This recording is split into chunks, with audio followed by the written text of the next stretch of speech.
Hey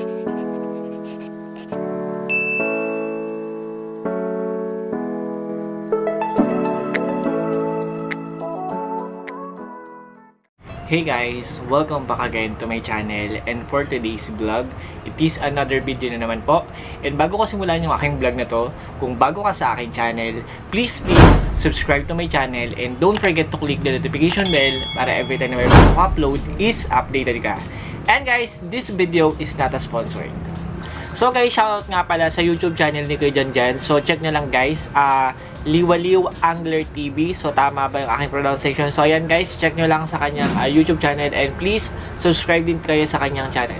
So guys, this video is a quick video lang. So I will introduce to you yung aking ginagamit doon po sa aking cellphone, which is itong power adapter na 20 watts. So kaya po ako napabili nito, it is because nung nag-purchase po ng iPhone 11 is wala po talaga siyang kasamang charger. So kung bakit ganun kanipes yung kanyang box ng iPhone. So ayan, wala po talaga siyang kasamang power adapter. So need mo talagang bumili kasi iba na yung power adapter na meron sa iPhone 11 kasi kanya-kanyang compatibility yung sa power adapter ng bawat iPhone. And so guys, dun sa iPhone 7 Plus, yung ginagamit kong charger is ito, which is compatible talaga siya for iPhone 7 Plus. So kung itatry ko siya sa iPhone 11, okay naman siya. Kaso nga lang guys, ayoko namang itry kasi nga base dun sa description or sa compatibility nung charger para sa iPhone 11, kanya-kanya kasi yun. So ayokong subukan to kasi alam ko na baka alam nyo na, nag-purchase ka ng original na phone tapos isasaksak mo lang siya sa maling compatibility or need mo talaga bumili ng power adapter. So ito na nga guys, ipapakita ko na sa inyo yung USB Type-C 20 watts power adapter, which is ito siya guys. Ayan. So guys, ito ay bibili mo siya sa mga store. Pero nabili ko to guys sa may Abenson and nagkakahalaga siya guys ng 1,190.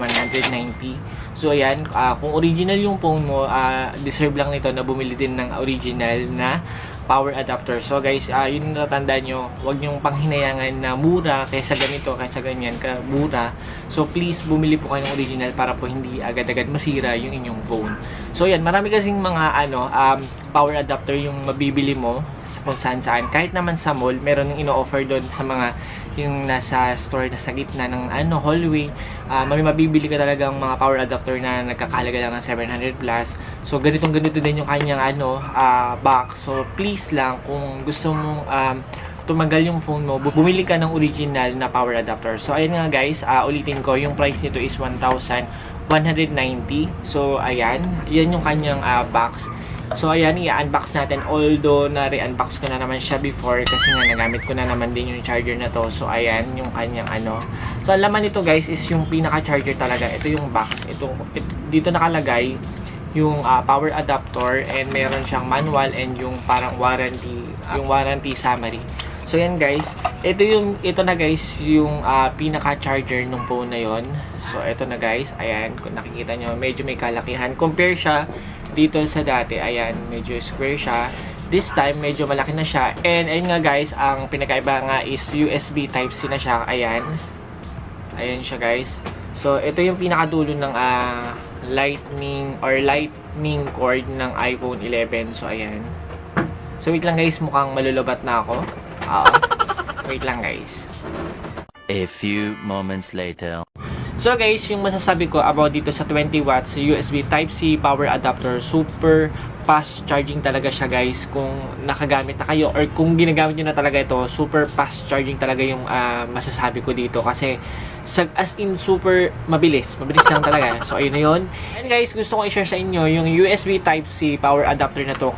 Compatible siya guys sa iPhone 8 Plus, iPhone 8, iPhone 10, iPhone XR, iPhone XS Max, iPhone XS, iPhone SE second generation, iPhone 11, iPhone 11 Pro Max, iPhone 11 Pro, iPhone 12, iPhone 12 mini, iPhone 12 Pro Max, and iPhone 12 Pro. So ayun po guys ang compatibility ng power adapter USB Type-C.